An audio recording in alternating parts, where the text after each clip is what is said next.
माझी बहीण आहे आज मांदेळगावची, हा तर माझ्या बहिणीला पण 67-68 वर्ष वय, पण बहिणीला पण मला लक्ष द्यायची गरज नाही पडत. इतकं जीव लईन, बोलीन 8-8 दिवस ठेवीन, जे खाऊ घालायन ते खाऊ घालीन, कपडे लत्ते चोळी बांगडे काय म्हणजे सारं दवाखान्या सगळं. आणि म्हणून म्हणतो की माझं घर स्वर्ग. का म्हणतो मी हमेशा की ही जर तशी नसती तर घरात वाद झाले असते.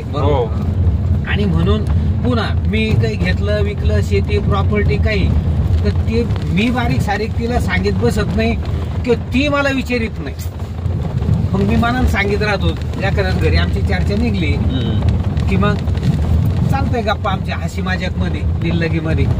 आणि आमच्या घरी सकाळ संध्याकाळ दिनकर भाऊ सकाळ संध्याकाळ आमची 1 तास तरी आमची हसी मजाक धिंगाणा चालतो. रिलॅक्स चांगलं. आणि आता बायको देखता म्हणल्यावर तर अजून पण हे सत्तेवर करत बसेल मी कुठे समजा असं आहे. बाकी दुसरं काय